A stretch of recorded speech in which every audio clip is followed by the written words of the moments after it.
Hi everyone, and welcome to this week's episode of Low Season Traveller Insider Guides. I'm your host, Jed Brown, founder of Low Season Traveller, and this week we're starting our podcast series on low season travel in the African continent. Most of us are not as well travelled in Africa as we are in other regions of the world, and that includes me.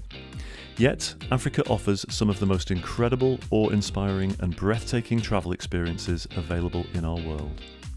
As a continent, Africa experiences the tiniest fraction of incoming tourists that are seen in Europe, the Americas, Asia and Australasia, and yet it is Africa which has some of the richest cultural heritage, wildlife, flora and fauna found anywhere on Earth. As our guest will mention, it's only when you visit these incredible destinations for yourself that you truly begin to understand. Once you go, you know. And so, as we seek experiences away from the crowds, join us as we embark on a journey to some of the least visited destinations in the world and learn just why on earth Africa is so often overlooked when we consider our travel plans. In this first episode, we're joined by Warren Pearson, who's a specialist naturalist guide, an explorer, a photographer, a fellow of the Royal Geographical Society, and he's completed projects with Animal Planet and National Geographic, among many others. Warren has travelled extensively throughout the African continent and appeared courtesy of Africa Roam as part of the Low Season Africa mini-series on Facebook and YouTube live events, which are held every Monday at 1400 UK time. In this episode, we spoke to Warren about the low season experiences to be enjoyed in his homeland of South Africa. Enjoy. Good afternoon, Jed. Can you hear me?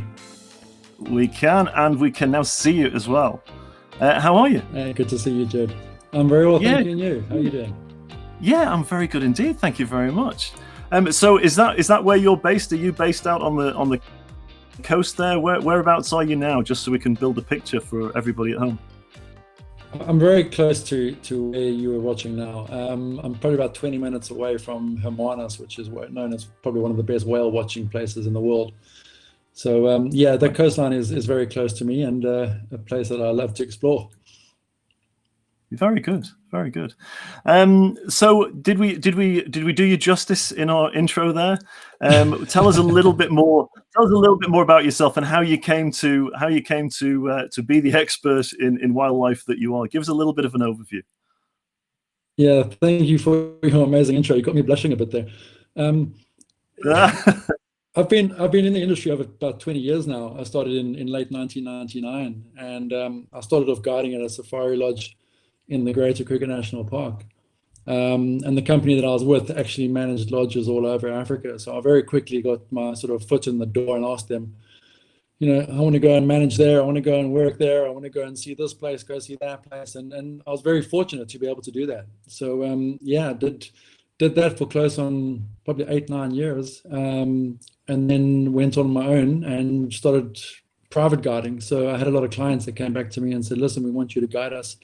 Where would you recommend we go? What do you want to do?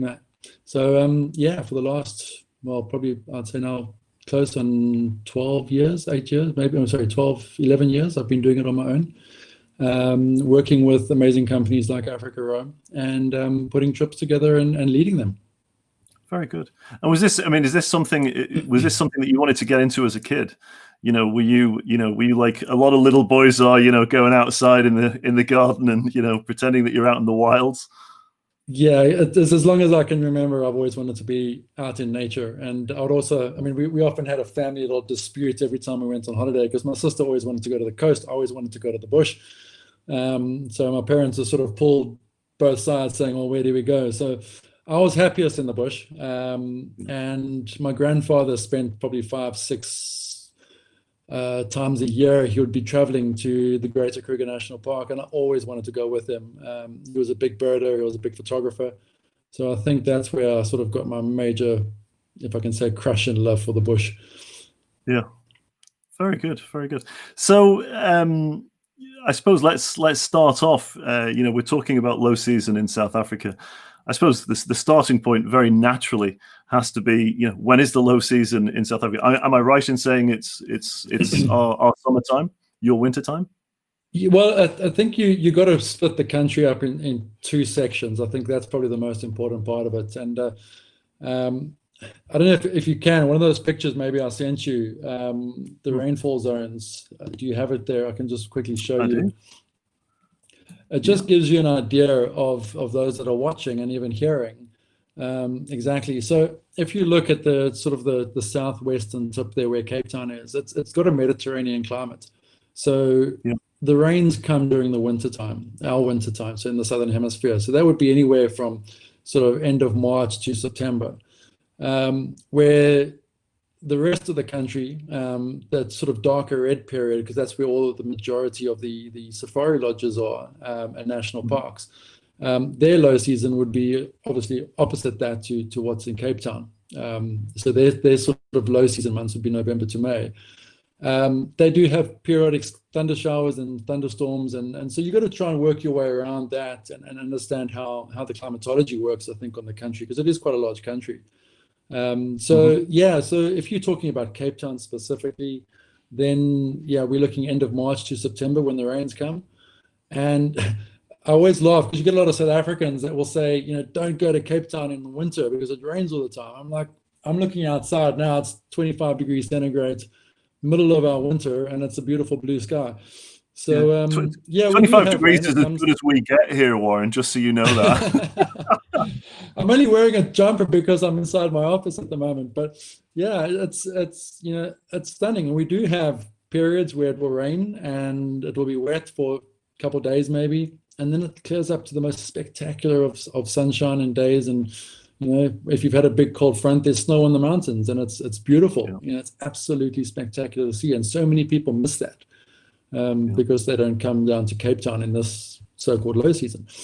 And the opposite for the bush and the safari lodges and that side of the country, because the low season is typically summer for them, for us, I should say, and November to May. And it is hot. You will get the odd rain shower, but at the end of the day, it's a spectacular time to be. There's not a lot of people there. You get all the sightings and more that you could sometimes wish for when you're here in peak season. So to me, you're actually missing out a lot when you miss low season in South Africa. It's interesting. I mean, obviously, we wanted to focus having an expert like you on the show, and we're grateful to Africa Roam for having you. But we wanted to focus on the wildlife side of things and the safari side of things. And I suppose I just wanted to sort of allay one of the fears. I feel like one of the fears for people who are considering a safari is if you go in the low seasons, the reason it's the low season is, you're not going to see anything for whatever reason. And that's why you have to kind of stick to the high seasons. And that's why the high seasons are the high seasons, because you see the most wildlife. Is that true? Is that a fallacy? What's the story with that? It's partly true, if I can sit on the fence a bit here. If you're going into a national park, and it's a national park that, let's take, for example, the Kruger National Park. Now, Kruger National Park has private lands sort of surrounding its sort of western borders. It also has certain private concessions within the Kruger National Park. But if you're going along as an individual and you're driving yourself through Kruger National Park, in summertime and low season, it can be a little bit more difficult to find the animals because the bush is thicker. It's the rainy season. It's stunningly green, leaves on all the trees and the bushes. There's water scattered all over the place. So it does make it a little bit more difficult. But don't get me wrong, you're going to see a lot of animals still. There will still be stuff out there. It's not like they hide away in the bush and you don't see them. I think why people sell our winter time as the highest sort of point for safari would be there's no leaves on the trees, or most of the trees have lost their leaves. The bush is a lot thinner. So it's easier to just spot an animal. So when you're driving around, just to look through the bush and see it. But if you're going to a safari lodge that has expert guides, that have expert trackers, that can track an animal, get on foot, track these animals down, drive off-road, you're going to see as much in our low season as you will in the high season. A lot of people say it's exceptionally hot and humid, but it doesn't change the experience at all. So yeah, it's sad that people only sell typically, or not say only sell, most of the time will only sell the low season, sorry, the high season, so our winter period. Yeah. I love our rainy season, and the migratory birds are back. The bush is an emerald green. I actually call it the emerald season because it is so beautiful. And a lot of people come here when they do come in our summer, and they say to us, "It's so green. I didn't expect it to be so green." I think these natural pictures of Africa and the savannas and as being just khaki browns and those kind of colors is what people perceive it to be. But no, it's I don't think you're going to see any less animals. If you go to the right place and you choose the right place to do it and how to do it, you got the right people on the ground. It helps. Certainly, I suppose we spoke before off air. We were sort of talking, and I was telling you how the first time I did a safari, and in fact, it's the only sort of safari that I did, was a number of years ago, and I wasn't. I've always been interested in wildlife, but I was never particularly, it was never a big bucket list item for me was to go on safari. And maybe there's going to be a lot of people watching and listening to this program who've never even considered a safari. And for me, it was only when I went through. It was work, bizarrely, which sounds like a great work, doesn't it? I was bringing a group of travel agents to experience a safari, but it's only because I went with work that once I was there, I just got it. And like you were saying there, during the low seasons, you're going to see wildlife. It's not like you're not going to see anything. And do you find that that people, it's only when they actually go on safari for the first time that they get it and it just starts to ring true? Is that your experience from the people that you meet? Absolutely. I mean, I call it the aha moment. People literally go, "Whoa!" It's like aha, and they. I think if a trip is sold correctly, I think, and the expectations are met from the very beginning, that to me is probably the most important part of any travel anywhere in the world, actually. And if you're speaking to someone that's an expert of Africa, who lives in Africa or travels Africa, those expectations are met in the beginning. People are going to go, hang on, why haven't I been coming sooner? Why have I only coming now? I've had so many clients of mine that, sadly in their 70s and 80s, and you see them at the end of the trip and like looking quite down. And I'm like, well, are you okay? They said, it's just our time's running out and we want to come back and we want to see more and we want to see more. And they just said, we just wish we could have known about this 20 years ago, to come. And to me, it's people come for the wildlife, and it's a huge part of it. And something that I try and push a lot is it's more than just the wildlife. And when you get to Africa, you're going to really understand that the wildlife is that nice little sort of section that, you got to come and see and experience. But when you come and see the scenery, when you come and see and meet the people and the local people on the ground, the tribes, it's a bigger picture. It's huge. And then people they just get it. They're just like, okay, I've got to come back. And I'd probably say the majority of all the trips that I lead and guide, probably close on maybe 70, 80, probably even 90% do come back, because it's like, first of all, it was my one and only trip. At the end of the safari, we're coming back, and where are we going to book it again? So absolutely, they do get that get it moment.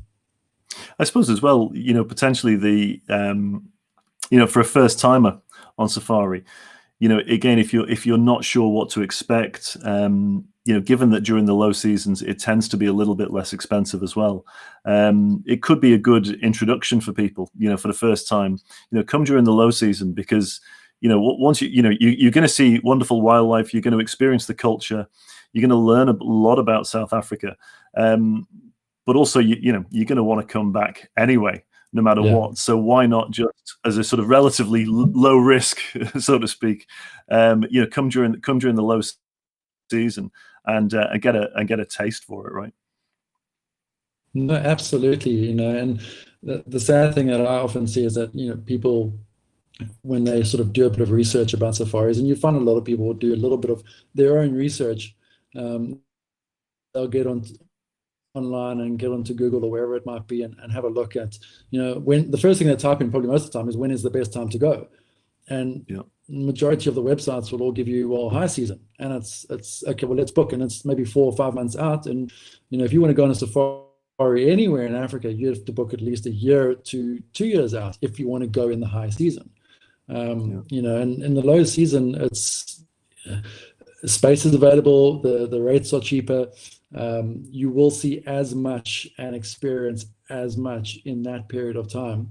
And I think the most important thing when you're coming in the low season is just to have a very flexible attitude and sort of, if I can say itinerary, but just a way of moving around and saying, hey, listen, if it's raining today, well, we're going to do that, but we're going to try something different and we're going to do that. So, being flexible and understanding that is a huge part of traveling. And I think those adventurous kind of travelers that like to, stay away from the crowds, and I'm one of those. If there's a whole bunch of vehicles going left, I'm going to be that one and only car that's going to go to the right-hand side. And that's the kind of people that if you want to experience no crowds in some places, in some parts, you'll have a national park all to yourself.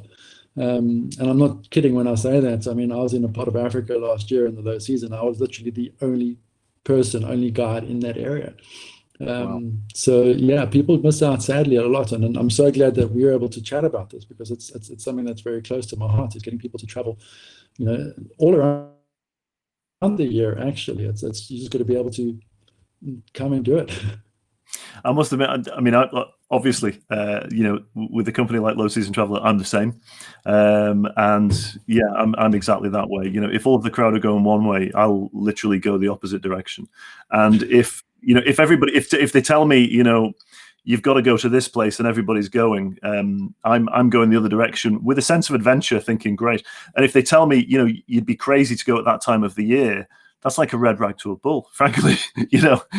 If they tell me you'd be crazy to go at that time of the year, I'm thinking, okay, but I need to look into this now, And I think that's the way in which, that's the way Low Season Travelers, that's the mindset. It's that, we always say that the days of Marco Polo and, discovering new countries and new destinations have gone, but you can still get that sense of adventure and the adrenaline and that bit of excitement when you're traveling somewhere at a time when most people don't travel. You can still have that kind of excitement. I think that's what what appeals to me, certainly, and I know it appeals to a lot of our audience as well. Absolutely. So let's talk a little bit more about the sort of the safari experience. And again, just for all of our listeners out there and our viewers out there, when we talk about a safari, but break us down. What is the tip? What's a typical experience? What's a typical day like when you're with your client? Is there a typical day, broadly speaking? But what's it like when you're there with your clients? Every day, I mean, everyone says, comes to me and says, do you have a plan for the day? And I'm like, I sort of have a plan, but typically when you head out and within the last sort of first 5 minutes, that plan changes completely. So every day is different, and that's the excitement of a safari, is that it's an open book. You never know what you're going to find and explore and see, but typically it's a very early start. So if you're a morning person, fantastic. If you're not a morning person, it's fine. I've learned to understand not to talk to people before sort of 10 o'clock in the morning. Oh, really? But it's you need to be an early riser. Sunrise is even better, because if you're out there and you're watching that sunrise in the morning and you get out to a specific spot, wherever it might be, and you will just take the time to watch a sunrise. And people don't do that, I feel, often enough. They don't sit and watch a sunrise, or they don't watch a sunset. People are often rushing at that time of the morning or the evening to do other things. So just get out and just listening to the sounds of what's out there. Maybe there was lions calling in the night before, or leopard calling close to the camp, or not. It's just head out and go and experience nature and the bush. And it's, as I said, it's one thing I love about it is that you just don't know what you're going to find. I have had clients in the past that have said to me, so what are we going to see today? I'm like, I have no idea. It's that's part of the fun is heading out there and let's see what tracks we find on the ground. Let's see what other animals are doing. There's if you know how to read the bush and listen to the sounds and the tracks, it will lead you places, and it leads you into the most amazing sightings that you could possibly have if you have the patience and the understanding of wanting to do that. So to me, it's getting out and taking it slow and not racing from one big sighting to another big animal over here to there or to wherever, because you end up racing around and as we call in the safari industry, having a bit of a Ferrari safari, which is not fun for most people. So yeah, it's early start, head out, normally warm up a bit. When it warms up a bit, you sort of stop for a cup of coffee or hot chocolate. Sometimes you don't even have to stop, if things are really happening. And that's the other side of it, is we're out there to look for wildlife and enjoy nature. We don't always have to stop for the typical sundowner or coffee stop in the morning. But it is nice to actually just stretch the legs every now and again. And then typically head back to the camp for a late lunch, early lunch, late breakfast. And for me specifically, if people are traveling with me, it's we don't want to be confined to what the camp or the lodge does. So you got to be back for breakfast at 8 o'clock. It's no rubbish. We come back when we want to come back, because this is why we're here. We're here to find the animals. So that time could be 9 o'clock in the morning. It could be 12 o'clock midday. Who knows? Sometimes we're actually out all day. And if that happens, we make sure that we arrange a picnic or something like that will come out with us. And then typically, if you do head back to the camp, we follow the Spanish system of having a good afternoon siesta. Love that. Most of the animals, typically during the heat of the day, and even in our winter, the heat of the day, it does get quite warm in places. So typically around 12 to 3 o'clock in the afternoon you have a bit of downtime at the camp. And then we'll head out again anytime from 3-4 o'clock onwards, and depending on where we are, and depending on where you are in Africa, is you can sometimes spend out later at night and do the night safari, or depending on the camps, you have to be back in camp. So as I said, depending on a national park or a private concession. So to me, spending out at night, it's exciting, it's fun. It's a completely different experience when you got this blackness that surrounds you, the stars open up above your head, and you got a open vehicle, and there's a spotlight being shone around, and you're looking for nocturnal animals that are active at night. That's another exciting part of it. And I forgot actually the sunset. So getting out there and actually watching a sunset is spectacular. And that's it. Then we head back to camp, typically at around, it could be any time, we don't really get back too late, but I would say probably around 8 o'clock at night, 7, 8 o'clock at night. For me, I love being out at night. It's the Milky Way galaxy that just lights up the world, and it's spectacular, and to learn about the constellations and the stars. And one thing that I will never ever forget is probably in my early days of guiding, I had a gentleman, I think if I remember correctly, I'm talking a good probably 15, pushing maybe 18 years ago. This gentleman came out from New York, and we went out and we were driving around, and we ended up stopping quite late, and we had a drink, stop quite late. And we stayed there until it got pitch black. And next minute, I said, just look up at the stars. And everyone was quiet. And the next minute, I heard this gentleman crying. And I was like, what? Are you okay? And he just said to me, I've never, ever seen stars like this ever in my life. He says, I've grown up and lived my entire life in New York City, and this is the first time I've seen something like this. And that hit me. It hit me like, whoa, this is something very special for me and for people that come out here. Take the time to just, we're there to look for animals and stuff, but the stars and the sounds, and just take it slow. And ever since then, I've always looked up at the stars, and I think of that gentleman every single time I look up. it's true, isn't it? Though sometimes it's the simple things that that I guess we all take for granted at different times. I can remember years ago living in Dublin myself, and I was living right in the city centre of Dublin, and I remember going weeks, months without seeing really any sort of green, rolling hills, trees, all of that kind of stuff. Obviously, there's parks in Dublin. But it was only then when I went out to the countryside and you're like, yeah, I kind of missed looking. I know it sounds bizarre, but when you're in a city, you everything that you're looking at is in relatively close proximity. So, you're surrounded by buildings and it's close proximity.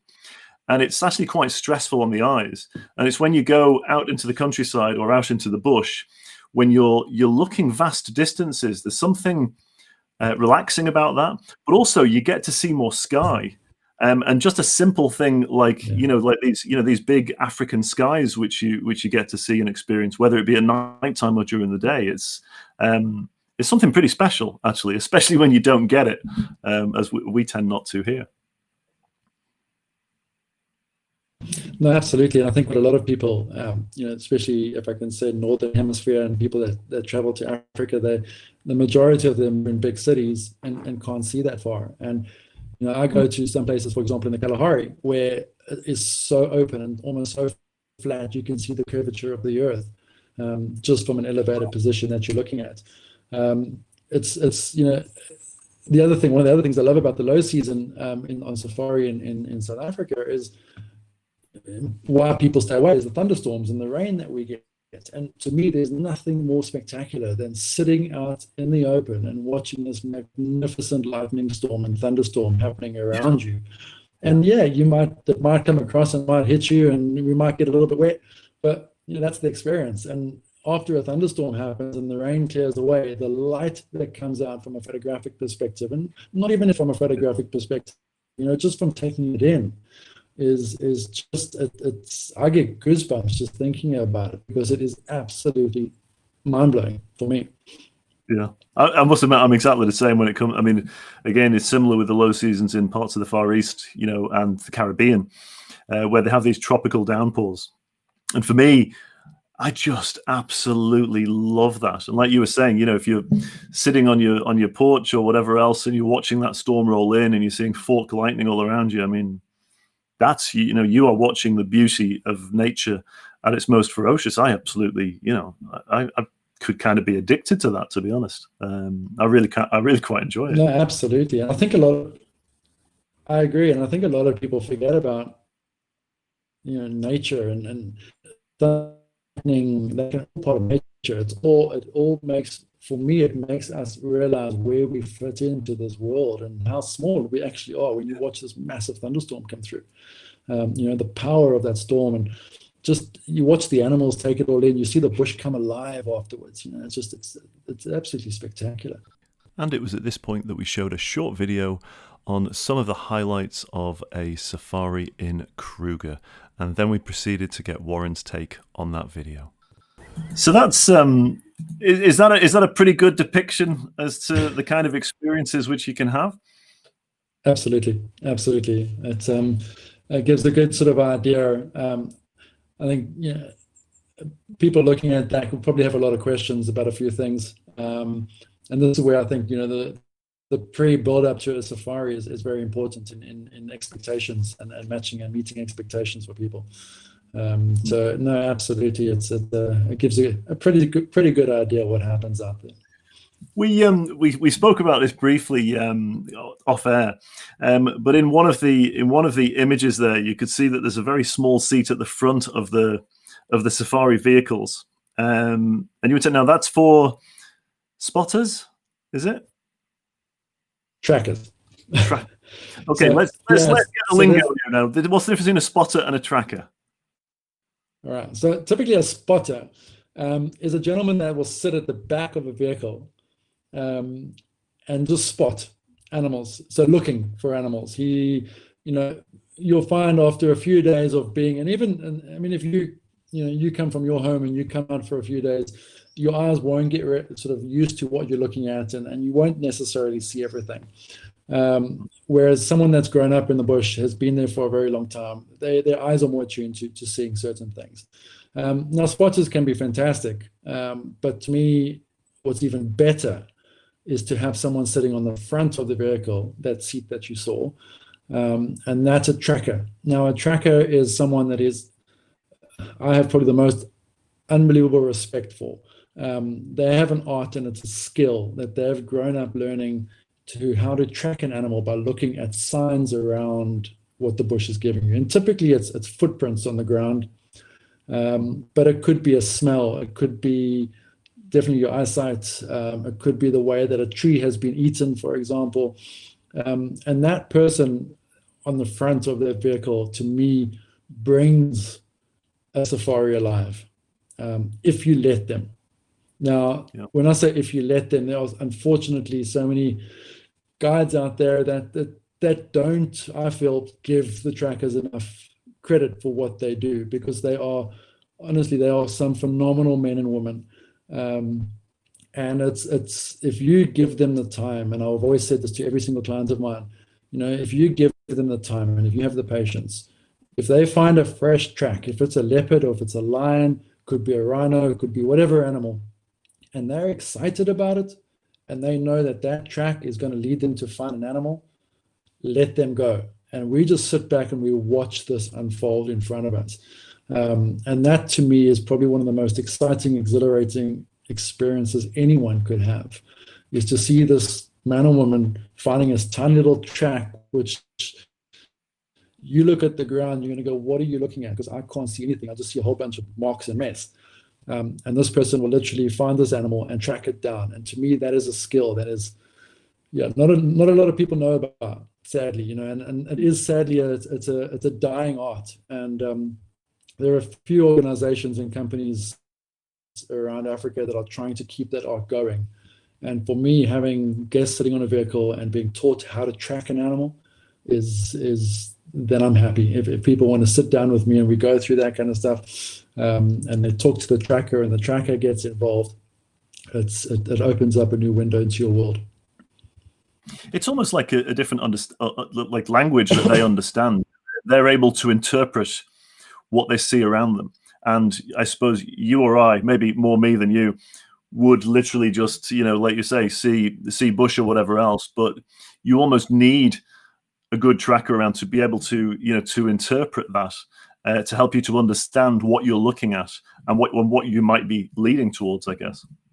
No, absolutely. I 100% agree. And, I've often been out on a vehicle, and a comment will be thrown to me from people in the vehicle saying, there's no animals around. And the first thing I do is I stop the vehicle, I get everyone out, I say, come, let's look at the road in front of us.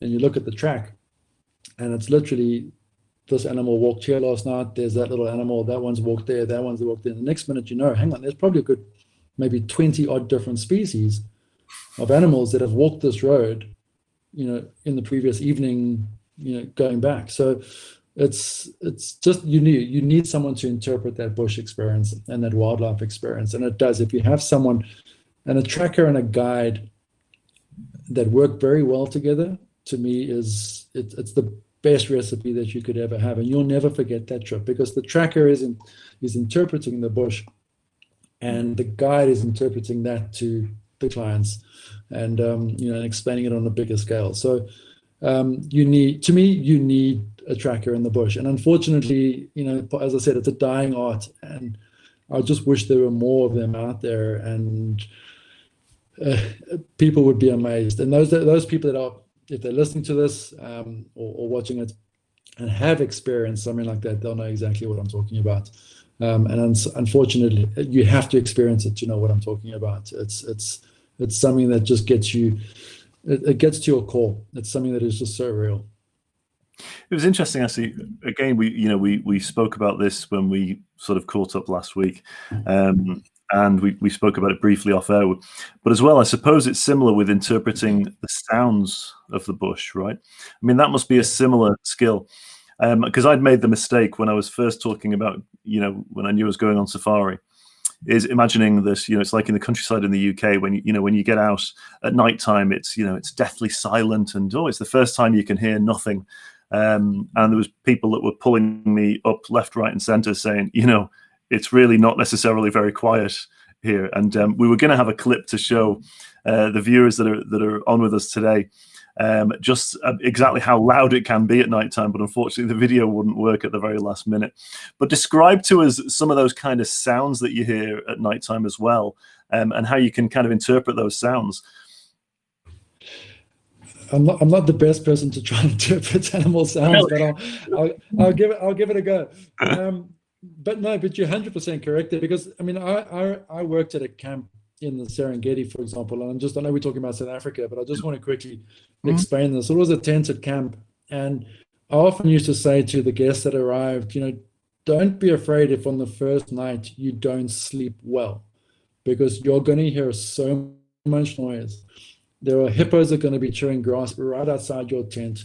You're going to be hearing lions roaring. You're going to be hearing the wildebeest, the zebras. It's a constant cacophony of just sound. And I often wish I was sort of lying next to them saying, listen to that. That's this one. That's what animal that is. Because it would open up their world to knowing what is around them. And a lot of people do get freaked out, specifically on their first trip to Africa, when they don't know what the sounds are. But probably the most vocal of animals in Africa, I'd say, is the hippopotamus. All day, all night, and if you are camping or sleeping anywhere close to a water source, you're going to hear them. That's a given. Really? I don't know if I can give you it's a very loud, like an old man grunting there all day, all night. But then, yeah, if you got your ears attuned, lions roaring, they don't growl as in sort of all the time, but they give this very deafening kind of going out. Leopards, funny enough, give sounds off that you would not recognize at all. It sounds like a blunt saw cutting through wood. So it's a very much of a what else? Nightjars. I mean, the nocturnal birds, for example. I mean, that to me is probably one of the most. Whenever I hear a nightjar calling, I know I'm in the bush. It's just, I mean, I have them close to my home where I live here, but when I'm out there and I hear that, it's special. Hyenas, another big one. I'm sure those who have seen Lion King and stuff sort of have this perception of a hyena, and it's my number one goal is to get people to absolutely love and adore hyenas by the time that they leave Africa, because they are such amazing animals. But they have this very whooping kind of call that goes through, and sometimes if they get excited, they get this little cat. It was shortly after this point that we lost contact with Warren as the internet gremlins caught up with us. But here we pick it up again as we start to talk about what the camping experience is like on safari in South Africa.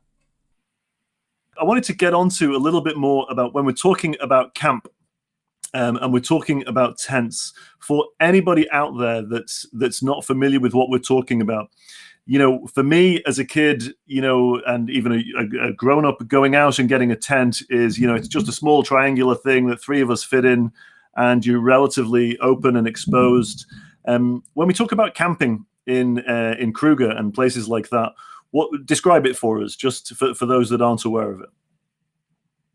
It's glamping, not camping. So it's glamorous camping, and the tents are big, they're spacious. 99% of the tents have ensuite bathrooms, showers, hot water showers. Depending where you are, some of them will be a bucket shower, but it's hot water. You have, for example, solar heating in a lot of the tents, and lighting and that kind of stuff that will help out. So yeah, it's not what I even have friends that say, when I say I'm camping, they go, well, why are you camping in a small little, like 3x2 bow tent? It's not that at all. I mean, you can go and do that if you want to go do that on your own in some of the national parks that have campsites. Mm-hmm. But for most part, the camping and the tents that we talk about are big, massive. I mean, I look at some people's apartments that are friends of mine, for example, in New York, it's bigger than their apartment. So yeah, it's you have a canvas wall, and a lot of people get very nervous for the canvas wall. The animals don't see it as canvas; they see it as a solid object. And inside that tent you are 100% safe. The only sort of advice I always give to people is don't leave the tent open. So don't leave it unzipped. And that's, if you're going to leave it open or unlocked or anything like that, then you got a chance of something maybe coming in. But when you're there, keep it closed. When you leave, keep it closed. And it's probably one of the best experiences out there, because once again, you'll hear so much more than being in a solid structure. And to me, that's the best part about being out there, is listening to what's around you. Yeah, absolutely. What about this? Sounds like a daft one, but this was my wife was saying. Do you have to check your shoes really carefully in the mornings? What kind of small creatures do we have? We always talk about nature, and when we're talking about Kruger and safaris, there's all this focus. It's always about it's the big five, and it's about seeing elephants, and about seeing lions, and all this kind of stuff. Talk to us a little bit about some of the smaller creatures that we should also watch out for. No, it's a good point, Jed. I mean, for me, the smaller the better. It's not that I don't love the big animals, but when you start understanding the smaller insect life, if I can put it like that, and in the smaller brackets, I'm going to put insects, amphibians, reptiles, birds. It opens up another page, and you look at this and you go, hang on, there's if we're not seeing a herd of elephants, or we're not looking at a pride of lions, there's still so much more to look at and to experience and to learn about. People come and they say, oh, but we don't like the creepy crawlies, we don't like the bugs. And I don't want to be sort of say this incorrectly, but that is Africa, and it's not just Africa, but it's any wilderness area that you're going to get around the world.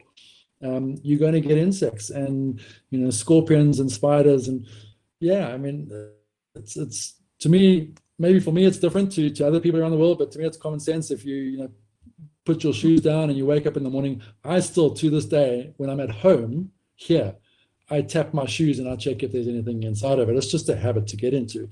I've had a scary experience where I've had a frog inside my shoe. I didn't know it was a frog at the time, but I didn't check my shoe. I put my foot into the boot and there was a frog inside my boot. And I don't want to say I squealed, but I probably did a bit of a squeal.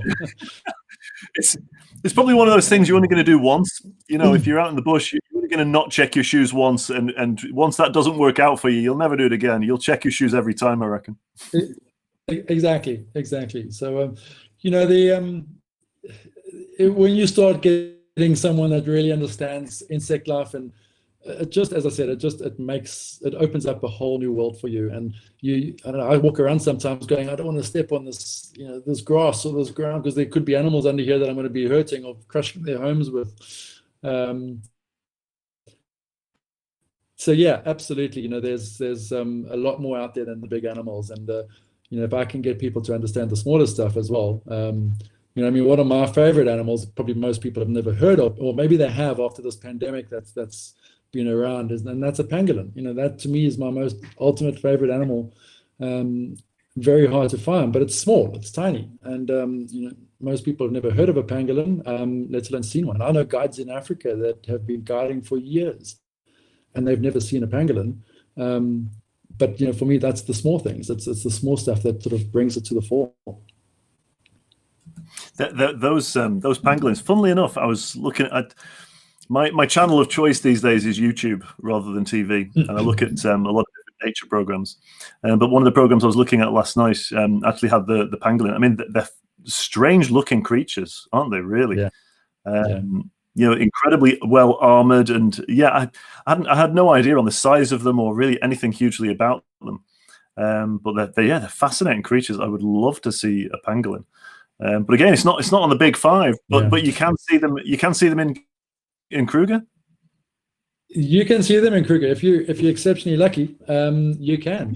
They do occur all around the subcontinent, and it's an animal. I mean, literally, I can't really give you probably about, let's say about 50 centimeters long, and it weighs only about 12 kilograms. Really small. I won't say strictly nocturnal, because sometimes they do come out during the daytime, particularly in the colder months. But no, it's an animal that's, it's the most trafficked animal in the world. And they say, like, when my kids become adults, that they probably will be extinct if nothing gets done to protect them. It's an animal that I just really wish people could see. But once again, if you don't have a good tracker, go back to the tracking. Who knows how to track them and wants to find them? Most people won't even know what it is. Yeah. I'm conscious of time. We're running down to the last sort of 5 or 10 minutes.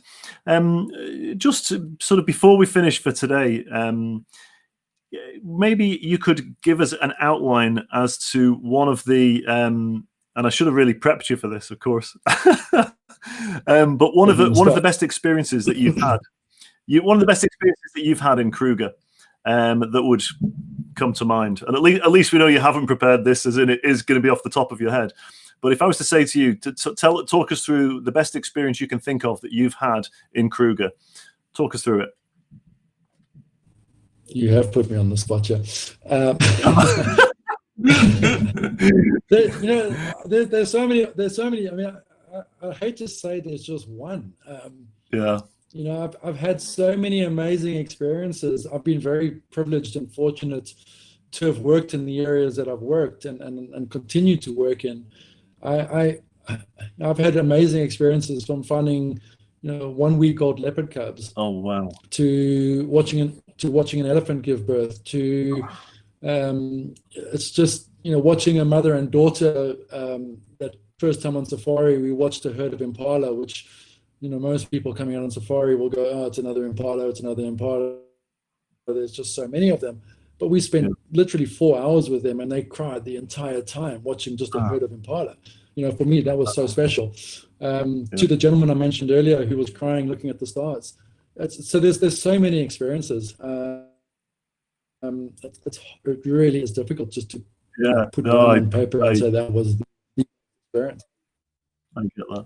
I think as well. It's true. You're in a, especially in a quite a uniquely privileged position to, to be able to experience the human emotions for people when they are experiencing, this kind of nature at first hand, sometimes for the first time.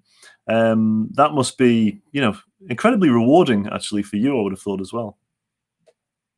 Absolutely, it's very rewarding. It's very humbling as well. It keeps reminding me of how lucky and how privileged I am to do what I do and travel to where I travel. And I'm fully aware of it. Yeah. Let's just before we finish off, when we're talking about the safari experiences in South Africa, we are. I mean, am I right in saying we are mainly talking about Kruger? And I suppose then my next point on that would be, how far is Kruger from Cape Town? I think a lot of times we talk about, people, obviously they want to experience Cape Town and the Cape, and the Western Cape in particular, but then they also want to experience, the wildlife side of things. What are the distances that we're talking about? And, really how easy or not is it to combine both of those? Yeah, okay. So when we're talking about wildlife in South Africa, I think the majority of people focus in on Kruger National Park, being so well renowned. But there are a lot of other safari areas around. You've got the Northern Kalahari, just sort of a 2-hour flight in a small aircraft from Cape Town. You have the Kruger is probably about a 2.5-hour flight on a commercial jet, which gets you into the Kruger region. And then there's other areas down on the KwaZulu-Natal coast, so that if I can say the northeastern coastline of South Africa, where you've got some stunning national parks, private reserves as well. And so it all depends. I mean, from Cape Town, I would say on average, it's probably about a 2.5-hour flight around, sort of from Cape Town, any way you want to go. If you want to drive, it's a lot longer. You're looking at possibly a 1.5 to a 2-day drive to get from Cape Town to the Kruger region. Okay, yeah, probably easier to fly. Although, is it a bad drive? I mean, I reckon it could be quite an interesting drive, actually. It's a stunning drive. The country is so varied, and it's so diverse in its landscapes. You can cut straight through the center of the country and go through the central Karoo, which is a spectacular. It's barren. It's not almost nothing out there. There's a lot that lives out there from a smaller perspective, but it's just scenically stunning. You could drive up the garden route of South Africa, very well known drive up the garden route. Funny enough, I've just come back from that region yesterday. It is so green at the moment. The yellow canola fields are out. It's a spectacular drive to do, but I wouldn't do it straight. I would stop at certain areas and actually take it all in. So driving, absolutely, and if you're driving up that route and you wanted to get to the safari side of things, you go through the Drakensberg mountain range, which is another spectacular part of the country, which I don't feel enough people get to. You can go and visit the battlefields, the KwaZulu-Natal, the Anglo-Boer War, the Zulu-Boer War, battlefields around that area as well, which is another complete sort of side to the whole part of traveling to Africa. So either way, I mean, sometimes I think flying, yes, it's easy and it's quick, but you do miss a lot of the country that you're driving or you're traveling through. So if you have the time, I would definitely drive. Yeah, fair play. It was interesting, actually. We've been doing a mini podcast series with a guy called Andy Brabin, who has traveled all over the world by rail. And as he's been doing it, and I haven't done a huge amount of rail travel, but as he's been talking about it and talking about the advantages of seeing the world and the land, at ground level, and I've at heart I've always been a bit more on the aviation side of things, but it's really opened my eyes actually to to all that you miss out at when you do fly. His number one. This guy's traveled on the train everywhere in the world, Warren. And his number one train is the Rovos Rail. Rovos Rail. I was just going to mention that. Yeah, I was just going to mention that because. Go on, tell our. We haven't released the podcast yet. We've got actually two phenomenal trains that people can travel on, and it's called the Rovos Rail is one, and the Blue Train is another, and. I've been on the Rovos a few times. I've been on the Blue Train. It does. It slows you down to seeing the countryside. And, it's if I had to have a favorite, and I must be careful maybe saying this, but, for me, the Rovos, it's more of an authentic, beautiful, old school, 1930s, 40s kind of feel that you get to it. And it doesn't only go through Southern Africa. It goes all the way around Africa. It goes up to East Africa if you want to do a journey. So you can literally go from Cape Town all the way to Mombasa in Kenya on the Rovos Rail. And I think they've actually opened up a route now that goes from east to west. So you can go from Mombasa all the way to the coast on the west coast of Africa. And I love trains. I love that train, to be honest. It's spectacular. You sit back, they've got a beautiful lounge cart at the back there, and I could sit there all day just watching the world go past, because that's what it is. Driving, it takes the stress out of driving away, because when you're driving, obviously if you're driving, you're not really looking too much at the scenery, unless you stop and you look around. But being in a train, I couldn't agree with you more. It's something that I think is phenomenal, and to be able to do the Rovos or the Blue Train in South Africa is something that's I would recommend to most people to try and do. Yeah, it's firmly on my bucket list. I can assure you of that. One day, Warren, I'll be there. And I believe there's Andy was telling me there's like a terrace on the train as well, which is like an open terrace where you can have a few sundowners in the open air, surrounded by nature. I mean, I was just thinking, God, this is rail travel. This is the way it should be, hey? They've revolutionized it, I think, because they have the very last carriage is half enclosed and half outside, and literally you open the sliding doors, you walk outside, and you're at the back of the train, and people just sit there for hours and hours and hours. They've got gin and tonic in hand or a glass of wine in hand, and they're just watching the world go past. It is something that is really, really special to do. Fair play. Yep. Another one on the list. Well, listen, I think that's all we've got time for this particular episode, Warren. Thank you so much for giving us your insights which has been wonderful. We've learned an awful lot today, and of course we've got more to come next week. We're going to be talking next week about Botswana. Give us a taste. What does Botswana have to offer in the low season? And it looks very, very different to what we've been talking about in South Africa, right? It is very, very, very different. There's so many parts to Botswana, and that's the other side of it, which is great. A lot of people focus strictly on the Okavango Delta, and it's definitely a place that I would recommend everyone go and see. And but there's a lot more. You got the Magadi salt pans, which is the remnants of an ancient super lake. That's during the low season gets a phenomenal zebra migration that goes through it. To the Central Kalahari Game Reserve. And when you talk about small things, small animals, it's a fantastic place to go. You got meerkats, brown hyena, aardvark or pangolin. These small animals that you don't typically see when you get to the larger reserves, because most people are focused on, as you call it, the big animals and the big five. And it's something that there's a lot to offer. It really is. It's got some wild areas up on the northern part. Wetlands, deserts, there's a smorgasbord of stuff to do, really is. Well, we're looking forward to that. So that's next Monday at the same time.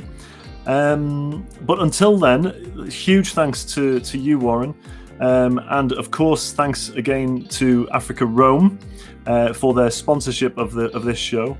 And we'll look forward to catching up with you next week for Botswana. Really looking forward to finding out more, Warren. But until then, have a great week, and thanks again. Jed. Thanks a million, man. Thank you. It's been fantastic. Thank you so much.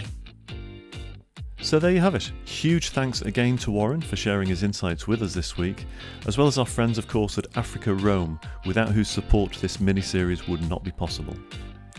Please do visit our lowseasontraveller.com website to learn all about the Low Season Africa series, as well as seeing our latest content and some amazing competition prizes which we'll be giving away this summer.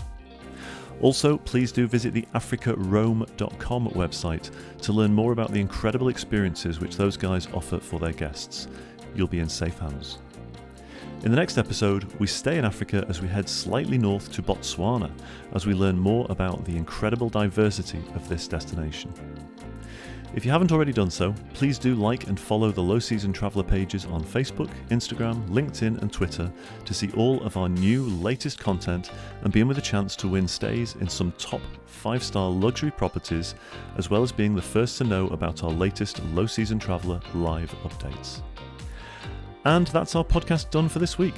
Thanks as always for your company. Have a great week. Stay healthy, stay safe, keep your travel dreams alive, and don't forget to share this podcast with your friends, family, and social networks. And finally, remember that now, more than ever, travel is better without the crowds.